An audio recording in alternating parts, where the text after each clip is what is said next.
sebetulnya ya. Sudah dapat semua, yang sudah dapat katakan mantap. Baru satu yang mantap.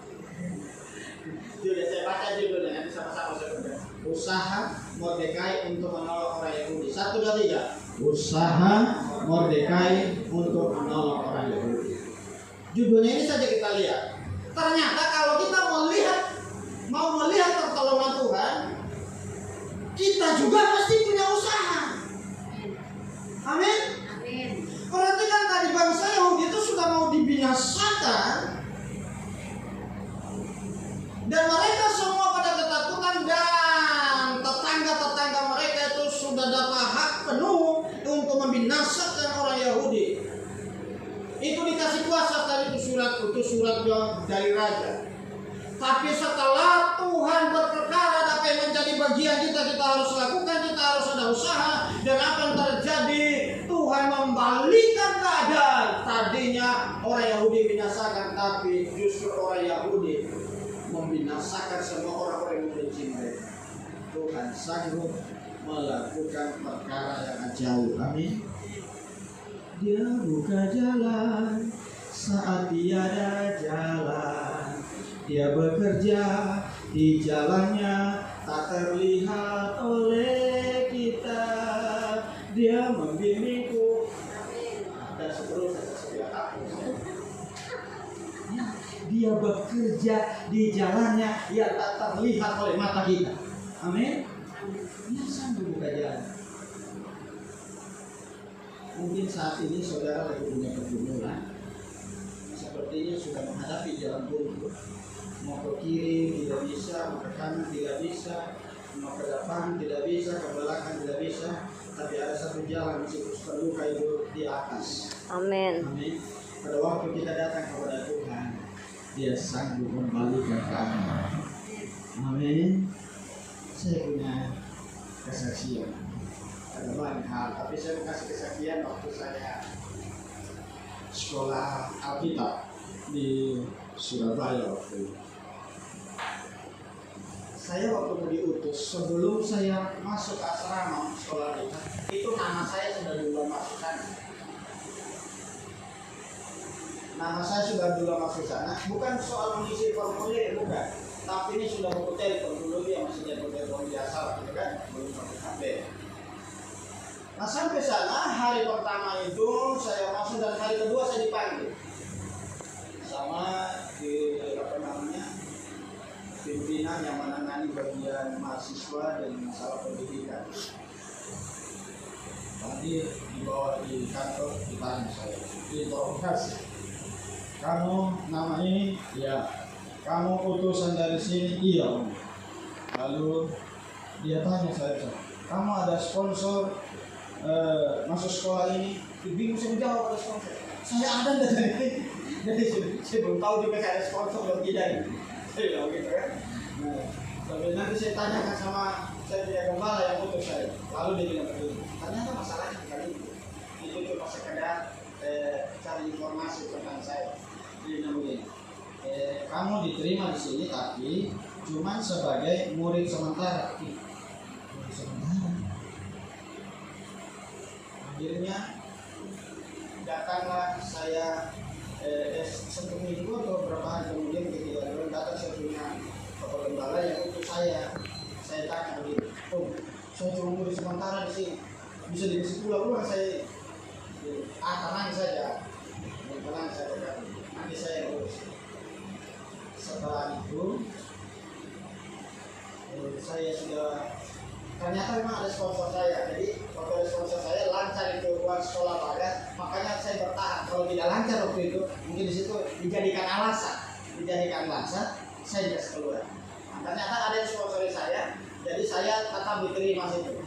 Nah, jadi setelah saya selesai tingkat pertama, saya praktek itu di pusat, dan itu orang praktek di pusat itu, di gereja pusat, wah itu orang pilihan. Saya belum tahu istilah itu bagi rekan-rekan lain, ternyata ngomong seperti itu. Akhirnya sana sudah akrab dengan karena jadi pengerja di dalam, istilahnya jadi pelayan di dalam, sudah akrab dengan teman-teman, staf yang sudah lama. Dia ngomong begini sama saya, ada satu teman bilang, sekarang dia sudah dipanggil Tuhan. Dia bilang begini, Om Diding, itu nama kesayangan saya di asrama, dan baru kira dia Om Diding. Om Diding itu maksudnya kamu keriting, begitu kan? Kamu tahu tidak? Kamu di sini dulu itu tidak mau diterima. Bisa kaget. Kenapa bisa? Itu soalnya ada orang penting, orang yang di pusat sini sudah menelpon ke sini. Dia memang orang penting di situ didengar, dan saat ini mungkin jadi ketua sinode dengan kali dia sekarang. Dia bilang bahwa kamu tidak boleh diterima di sini. Sebenarnya saya tidak bermasalah dengan dia, cuma saya punya gembala yang utus dia itu, jadi saya jadi tumbal waktu itu. Jadi saya bilang begini, langsung kontak saya ngomong, manusia bisa merekayasa yang tidak baik sama saya, dan saya tahu dia orang penting, orang yang didengar di sini. Tetapi kalau Tuhan memanggil, memilih, menetapkan saya, apapun usaha manusia itu tidak akan berhasil. Langsung teman saya bilang, amin, betul. Dan dia mengakui, karena dia tahu siapa ini orang yang mencegah saya. Jadi kita lihat pertolongan Tuhan, sekalipun kelihatannya tidak ada jalan bagi kita, Tuhan sanggup buka jalan. Tidak ada yang membekengan, tidak ada yang bilang orang dalam silanya tidak hati. Kalau Tuhan beserta dengan kita, tanpa orang dalam pun ada Tuhan yang mendampingi kita. Tepuk tangan buat Tuhan Yesus kita, haleluya. Karena dia sanggup melakukan perkara yang dahsyat. Dia bekerja di jalannya yang tak terlihat oleh mata. Jadi yang kita lakukan hari ini, kita mesti ada usaha. Jadi waktu dengar masalah ini, jangan juga kita cuma diam, pasrah. Tidak boleh itu. Jadi waktu dengar, aduh sudah mau bangkrut saya ini, atau sudah, itu udah terserah apa Tuhan itu. Kalau Tuhan mau tolong, kalau tidak, itu pasrah. Mesti cari jalan keluar, amin. Mordecai cari jalan keluar. Dan jalan keluarnya kalau kita lihat di situ dalam bacaan kita ini, jadi saya tidak membahas sepanjang lebar ini, jadi saya tidak membaca semua ayatnya maksud saya. Jadi kalau kita lihat jalan keluar di situ, hal yang dia lakukan yang pertama itu adalah dia cari rekan yang sama-sama satu visi, yang bisa sama-sama diajak bersama untuk berjuang. Siapa rekannya itu? Tidak lain dia adalah Ratu Esther itu sendiri. Dan siapa Ratu Esther itu? Itu Ratu Esther itu anaknya sendiri atau keponakannya. Dengan kata lain, kalau kita mau berjuang, berusaha, cari rekan kerja yang bisa mendukung kita. Jangan sembarang cari orang, cilaka kita itu. Oh saya ada masalah, pokoknya masalah kita itu kita cerita saja sama orang sana, atau kita gandeng orang lain, kita sama tolong saya sih. Itu kan bahaya itu. Tapi cari orang yang sama-sama diajak untuk bisa saling mendukung satu dengan yang lain. Dan tidak kebetulan Esther itu bisa menduduki jabatan penting di dalam istana jadi ratu. Itu pun dengan usaha Mordecai. Waktu Wasti sudah dipecat, Ratu Wasti dipecat dari kedudukannya, maka dicarilah semua orang-orang yang bisa menggantikan ini. Udah banyak orang rebutan untuk bisa masuk ke sana. Dan Mordecai juga daftarkan keponakannya yang bernama Esther ini. Lalu dari di sana dia Mordecai bilang, pokoknya apa yang dibilang sama kamu, sama orang yang ngurusi kamu dengar-dengar dan ayah. Dia lakukan, dia dengar-dengar sama pamannya, dan semua ternyata begini, saking dengar-dengarnya dia itu menjadi kesayangan dari orang yang ngurus dia. Sampai pada satu titik menghadap raja, langsung raja jatuh pilihan, ini orangnya untuk menggantikan Ratu Wasti. Dan tidak kebetulan dia ada di situ, amin. Haleluya. Dan begini, kalau engkau duduk dalam satu jabatan yang penting, itu tidak kebetulan, Tuhan taruh engkau di situ, amin.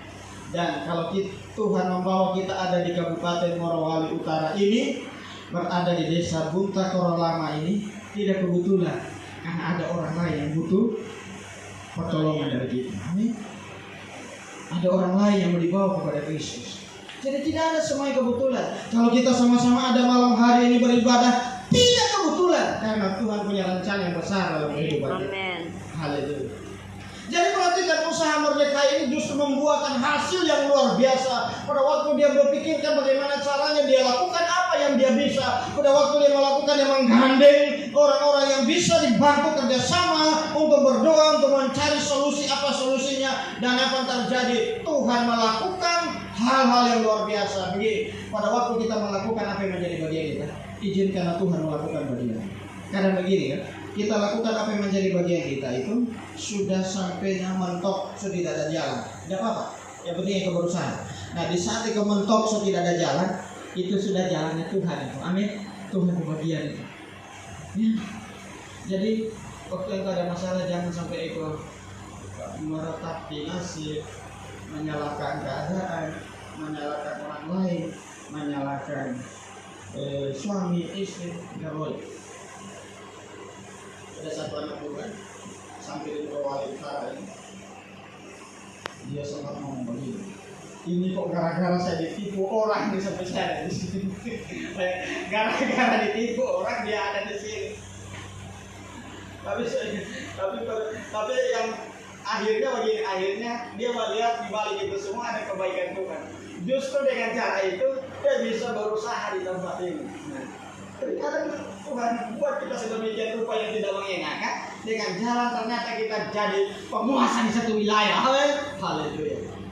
Ya, saya pendeta kalau diizinkan jadi kepala desa, saya mau juga jadi kepala desa. Cuma tidak diizinkan pendeta jadi kepala desa. Teman saya sudah ulang-ulang dihubungi jadi kepala desa, dia tolak terus. Saya bilang, terus cek terus. Waduh, itu kepala desa itu juga politik juga itu kan, kita kan tidak boleh pendeta. Baru ada yang mau tempat lain jadi pendeta. Memang ada di daerah lain, saya sempat pertanyakan di pusat itu kenapa itu kepala desa. Dengan kita bicarakan khusus untuk jadi orang jauh di sini. Akhirnya apa dia jadi warga di situ. Nah, haleluya. Jadi waktu saya begini, kalau ada bapak ibu di sini bisa diangkat jadi kepala desa, bisa maju saja. Cuma hati-hati dengan staf kalau pergi bendahara, yang gara-gara bendahara nama tercatat itu kamu diperiksa KPK. Ya seperti itu juga. Ya. Kalau itu dipercaya untuk memegang satu jabatan, maju. Percaya dapat? Pasti dapat. Saya berdoa supaya di antara kita yang ada jadi pejabat, amin. Amin. Menduduki pejabat di desa, di kecamatan, bahkan di kabupaten dimanapun tidak ada yang mustahil. Amin. Haleluya. Puji Tuhan. Jadi ini yang bisa kita lihat bagaimana kita bisa melihat tangan Tuhan bekerja dari keadaan buruk menjadi keadaan baik. Yang pertama tadi adalah mesti ada usaha. Sama-sama bilang, mesti ada usaha. Yang terakhir. Yang terakhir sama-sama kita lihat, selain kita ada usaha. Nah, di dalam usaha ini tadi saya kasih penjelasan lagi sedikit. Dalam usaha ini, selain dia menggandeng temannya tadi, yang kedua adalah mereka melakukan doa dan puasa. Itu jangan pikir itu bahwa doa itu tidak berkuasa, sangat berkuasa. Bahkan mereka doa dan puasa. Nah, makanya nanti hari Selasa kita akan melakukan doa puasa 3 hari di gereja. Itu tapi kumpulnya kita mulai jam 3 sore sampai jam 7 malam. Nah, itu kan nanti ada jedanya jam 5 itu bisa buka puasa. Yang mau lanjut ini seperti puasanya sekitar 3 malam, tidak buka, nanti ada 3 buka boleh. Dan itu nanti di hari terakhir itu kita akan melakukan doa sampul. Makanya setiap doa kita tulis, dijamin rahasia doa saudara tidak akan kami buka atau terbaca, karena habis itu biasanya kami bakar supaya serahkan sama Tuhan. Intinya begitu mas. Dan saya sudah lihat banyak anak-anak Tuhan di Tuhan Dewa Pergumulan ini. Sepertinya tidak terlihat, tidak terasa, tetapi kenyataannya kita bisa lihat terjadi perubahan. Amin. Nah, nanti kalau Bapak Ibu punya kesempatan di malam harinya saja boleh, atau di hari terakhir boleh, tidak apa-apa. Puji Tuhan. Tapi para pelayan ini kalau bisa ya ada waktu itu dari jam 3 mesti ikut sama-sama. Kecuali kalau saudara sibuk betul. Kalau cuma tidur di rumah, lidahkan saja juga ini. Nah, jadi kita lihat itu usaha yang mereka melakukan selain mengajak teman yang tepat, lalu mereka doa puasa. Doa dan puasa sangat besar kuasanya. Bahkan Yakobus bilang doa orang benar bila dengan yakin didoakan sangat besar kuasanya. Lalu ada ayat mengatakan Yakobus itu Elia manusia biasa, tapi dia berdoa dengan sungguh-sungguh supaya hujan tidak turun, maka hujan tidak turun. Lalu sebaliknya dia berdoa dengan sungguh-sungguh, minta hujan dan hujan itu pun turun. Dan percaya itu Tuhan bisa lakukan dalam kehidupan kita. Amin. Amin. Tuhan bisa lakukan. Dan bagian yang terakhir kita lihat adalah bagaimana kita bisa melihat Tuhan bisa merubah keadaan buruk menjadi hal yang baik. Yang terakhir itu jangan mendewakan manusia. Nah, jangan mendewakan manusia itu poin yang saya sampaikan tadi sore juga, tapi saya ambil poinnya saja. Jadi saya sudah kasih pendahuluan tadi. Jangan kompromi dengan yang jahat. Aja saya mau kasih poinnya tadi. Jangan kompromi dengan jadi ini penting. Kalau kita mau melihat Tuhan melakukan hal yang besar, jangan kita ikut-ikutan. Coba lihat di dalam Ester 2 ayat 21. Ester 2 ayat 21 sampai 23. Ini ceritanya, ini saya bisa baca saja. Nah, saya coba. Boleh pemain musik sudah boleh posisi sih. Pada waktu itu ketika Mordekai duduk di pintu gerbang istana raja, sakit hatilah Bigtan dan Teres, dua orang sida-sida raja yang termasuk golongan penjaga pintu. Ini rekan sekerjanya Mordekai. Lalu berikhtiarlah mereka untuk membunuh Raja Ahasveros.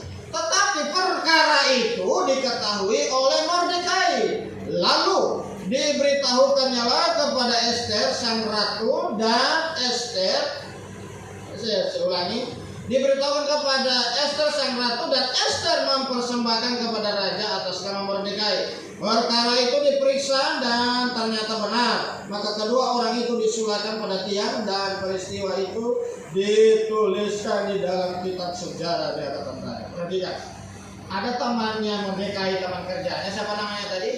Bigtan dan Teres. Ternyata mereka ini sakit hati sama raja. Tidak ditulis apa penyebabnya.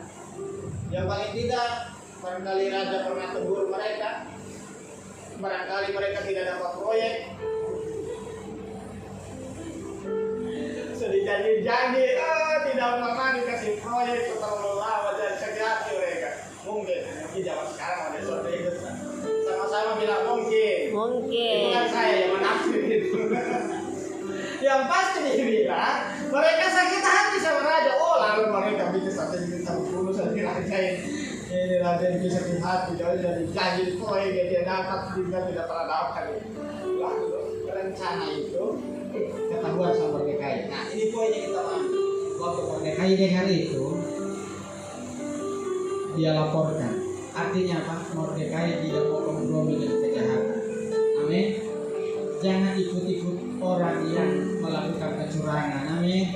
Jangan ikut-ikut orang yang bikin tipu sana tipu sini, sehingga dia dikasih istilah astuti, asli tukang tipu. Nah, jangan sampai seperti itu ya. Tapi kita sebagai anak-anak Tuhan itu mesti jalannya lurus. Orang kalau jalannya lurus, berkatnya itu pun pasti lurus sampai sama dia. Orang kalau jalannya lurus, maka berkat itu awet bisa dinikmati. Tapi kalau kita jalannya bengkok kiri, bengkok kanan, itu berkatnya pun tak lebar sana, tak lebar sini, tidak ada yang bisa dinikmati.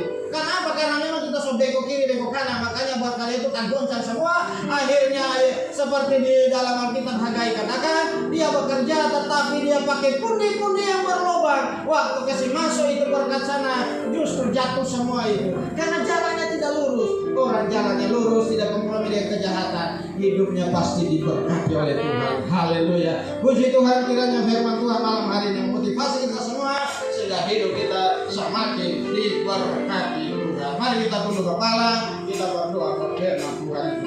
Bapa di surga, hamba selesai berkata-kata menyampaikan firman-Mu. Tapi kami percaya Engkau Allah Kudus menghidupkan setiap benih firman yang kami sudah dengar, tanamkan dalam loh hati kami. Kami percaya Tuhan sanggup mengubah keadaan yang buruk menjadi baik, karena tidak ada perkara yang mustahil bagi-Mu. Untuk itu Tuhan, tolong kami Tuhan, supaya kami pun boleh melakukan bagian kami, melakukan setiap strategi-strategi, usaha-usaha yang ataupun kemampuan-kemampuan yang Tuhan percayakan kepada kami, sehingga kami boleh melihat pertolongan Tuhan itu bisa terjadi dalam hidup kami. Kami punya talenta, kami boleh pakai Tuhan untuk kemuliaan nama Tuhan. Kami bisa menggandeng orang-orang yang bisa dipercaya, mencari rekan-rekan sekerja, rekan-rekan yang bisa mendukung kami dalam pekerjaan kami, mengembangkan usaha kami. Kami bisa sama-sama sepenanggungan berdoa, sehingga kami boleh melihat ketika kami mengalami jalan buntu, maka Tuhan punya cara di sana. Tuhan punya